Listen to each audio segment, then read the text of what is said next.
जनहित को ध्यान में रखते हुए सरकार समिति इस पर निर्णय करेगी। हम लोग जनता के हितों की रक्षा करना चाहते हैं। हम किसी को उजाड़ेंगे तो क्या हमें एनडीए को छोड़ेगा थोड़ी, वो भी वोट काहे को देगा। संगठन के माध्यम से चुनाव लड़ा जाता है। चुनाव में पार्टी जब जीतती है तो सरकार बनती है। सरकार में जो लोग हैं संगठन से भेजे गए लोग होते हैं। क्या उत्तर प्रदेश में संगठन वर्सेस सरकार का नया एपिसोड रिलीज हो गया?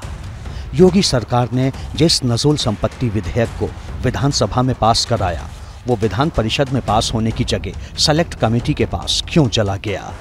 योगी सरकार और संगठन के बीच जिस टकराव की बात विपक्ष की तरफ से कही जाती रही है, क्या नजूल संपत्ति विधेयक उसका नया फ्लैश पॉइंट है?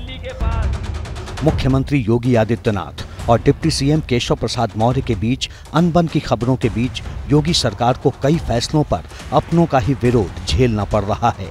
इसकी सबसे ताजा झलक 1 अगस्त को दिखाई दी। डिप्टी सीएम केशव प्रसाद मौर्य विधान परिषद में नजूल संपत्ति विधेयक पेश कर रहे थे। उसी वक्त बीजेपी के विधान परिषद सदस्य भूपेंद्र चौधरी ने इसे प्रवर समिति में भेजने की मांग कर दी। इसके बाद विधेयक विचार विमर्श के लिए सेलेक्ट कमेटी को भेज दिया गया। खास बात तो ये भी है कि खुद केशव प्रसाद मौर्य भी इस विधेयक के पक्ष में नहीं है। इस एक वाकये से सरकार बैकफुट पर दिखने लगी और विपक्ष हमलावर हो गया। अखिलेश यादव ने सोशल मीडिया पर लिखा, गोरखपुर में ऐसी कई जमीनें हैं जिन्हें कुछ लोग अपने प्रभाव क्षेत्र के विस्तार के लिए हथियाना चाहते हैं। आशा है मुख्यमंत्री जी स्वतः संज्ञान लेते हुए ऐसे किसी भी मंसूबे को कामयाब नहीं होने देंगे, खासतौर से गोरखपुर में। जवाब यूपी बीजेपी अध्यक्ष भूपेंद्र चौधरी की तरफ से आया। बोले, जमीन कब्जाने का अनुभव तो अखिलेश यादव को है। समाजवादी पार्टी का चरित्र है। इस प्रकार से समाजवादी पार्टी ने खाली प्लॉट हमारा, इस तरह के नारे समाजवादी पार्टी के समय भूमाफिया लगाते थे और किस तरह सरकारी जमीनों पर, गरीबों की जमीनों पर समाजवादी पार्टी ने कब्जा किया था। हमारी सरकार का माननीय मुख्यमंत्री जी के नेतृत्व में ऐसी कोई मंशा नहीं है।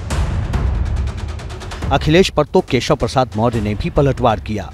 का रिश्ता गुंडों से, अपराधियों से, माफियाओं से, दंगाइयों से है। वह अच्छे लोगों का साथ नहीं बर्दाश्त कर सकती। वह गुमराह करके सोचते हैं कि एक बार धोखा दे दिए हैं जनता को, फिर धोखा दे पाएंगे, उसमें सफलता नहीं मिलेगी। आरोपों का ये आदान प्रदान बीजेपी के लिए ज्यादा मददगार नहीं हुआ। अटके नजूल संपत्ति विधेयक को विपक्ष योगी सरकार के इमेज लॉस की तरह पेश करता रहा। भारतीय जनता पार्टी की सरकार है उत्तर प्रदेश में, वो बिल्कुल दिशाहीन। जनता से नहीं पूछा, जो एक्सपर्ट्स हैं उनसे नहीं पूछा। जब सबकी राय लेकर कोई फैसला होता है तो इस तरह की गलतियां नहीं है। नजूल संपत्ति विधेयक को लेकर सिर्फ विपक्ष नहीं, दबे सुर में ही सही सहयोगी भी सवाल उठा रहे हैं। नदियों किनारे रहने वाले कहां से कागज लाएंगे? इस पर सरकार को विचार करना चाहिए। इस तरीके से किसी को न उजाड़ा जाए। कागज भी नहीं है, बसे पड़े हुए हैं, या तो फिर उन्हें स्थापित करने की व्यवस्था करें। आजादी से पहले अंग्रेजी हुकूमत ने जो जमीन जब्त की थी उसे नजूल संपत्ति कहा जाता है। ये लोगों को पट्टे पर दी जाती रही है। योगी सरकार का विधेयक प्रशासन को पट्टा कैंसिल करने का अधिकार देता है। बीजेपी के कई विधायकों को लग रहा है कि इससे पार्टी को चुनावी नुकसान हो सकता है। बीजेपी के विधान परिषद में सभी सदस्यों के एकमत होने के बाद विधान परिषद में ही भाजपा के प्रदेश अध्यक्ष भूपेंद्र चौधरी ने इस बिल पर आपत्ति जताई, जिसके बाद इसे प्रवर समिति को भेज दिया गया।